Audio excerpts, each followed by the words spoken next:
हर हर महादेव दोस्तों। तो आज हम लोग शिव पुराण के चौथे अध्याय के बारे में बात करेंगे, जिसमें हम लोग जानेंगे कि चंचला की प्रार्थना से ब्राह्मण का उसे पूरी शिव पुराण की कथा सुनाना और शरीर त्याग करके चंचला का शिवलोक में जाना तथा पार्वती जी की सखी होना तथा सुखी होना। तो चलिए भगवान शिव का नाम लेकर इस चौथे अध्याय की शुरुआत करते हैं।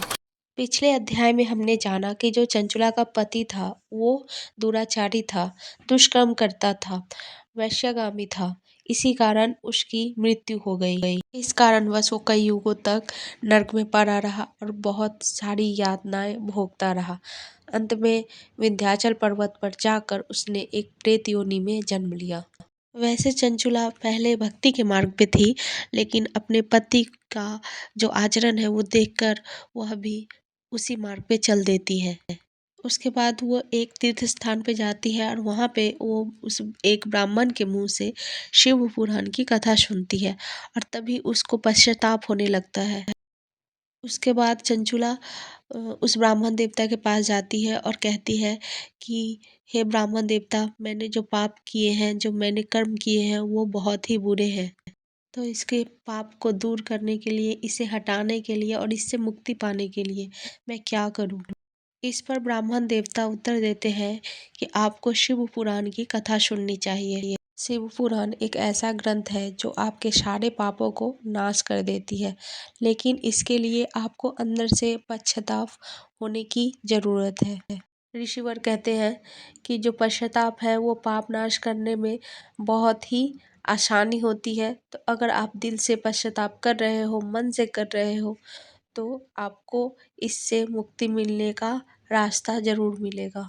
पश्चाताप करके अगर आप शिव के शरण में आ जाते हो, महादेव के रास्ते पे चलते हो, भक्ति के रास्ते पे उनके चलते हो, तो भगवान शिव आपके सारे जो पाप है वो हर लेंगे और आपके सारे कष्ट को दूर करेंगे और आपको एक अच्छी योनि में जीवन मिलेगा और जो आप जीवन जी रहे हो वो भी बहुत ही अच्छा और सुखी जाएगा। दोस्तों, इस कथा से हम लोग भी बहुत कुछ सीख सकते हैं। इस जीवन में आपसे मुझसे बहुत सारे पाप हो जाते हैं।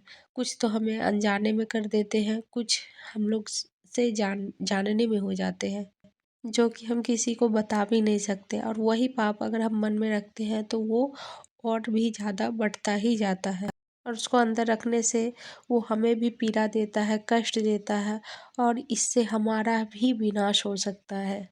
इसीलिए कोई भी आपसे अगर पाप हुआ हो जाने अनजाने, तो भगवान से आप इसके लिए प्रार्थना करो, उनसे क्षमा मांगो और अपना मन चित्र एकत्रित करके भक्ति में लीन करो।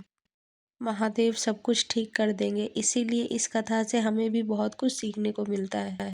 ऋषिवर कहते हैं कि अगर आपको अपने पापों से मुक्ति चाहिए तो शिव पुराण की कथा सुनना शुरू करें। तो अगर आप इसको सुनते हो तो आपके सारे पापों से आपको मुक्ति मिलती है। चंचुला की कहानी से हमें भी बहुत कुछ सीखने को मिलता है। फिर धीरे धीरे चंचुला का मन शांत होने लगता है।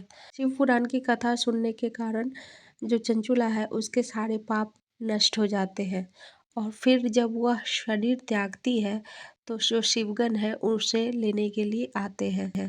फिर उन्हें शिवपुरी में ले जाया जाता है और वहाँ पर जाकर ही वह पार्वती माता की सहेली बनती है।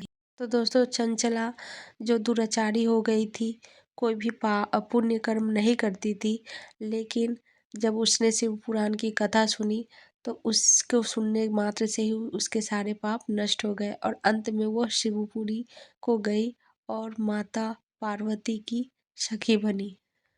वहाँ जाकर वह महादेव और पार्वती की चरणों की सेवा करने लगी।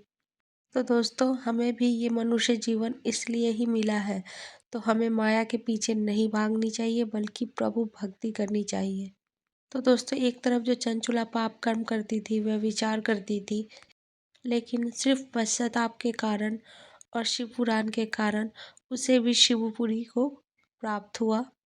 तो दोस्तों, हमारे शास्त्रों के अनुसार 84 लाख योनियों के बाद हमें ये मनुष्य का शरीर मिलता है, जिससे हम प्रभु भक्ति कर सकते हैं, उनकी सेवा कर सकते हैं। लेकिन कई लोग इसे व्यर्थ कर देते हैं अन्य चीज़ों में वेस्ट कर देते हैं और भक्ति से दूर रहते हैं।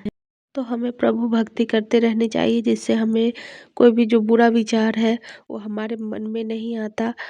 इस तरह की प्रेरणा हमें अपनी ओर नहीं खींचती। जो लोग लोभ माया में नहीं रहते हैं वो प्रभु भक्ति करने से घबराते नहीं हैं। लेकिन जो पापी है वो इन तरह के कर्मों से दूर नहीं रह सकता। तो दोस्तों, हमें भी भक्ति के मार्ग पे चलनी चाहिए, जिससे आगे का जीवन हमारा, और कहीं अगर पाप देख रहे हैं तो वहाँ पे भी आवाज़ उठानी चाहिए।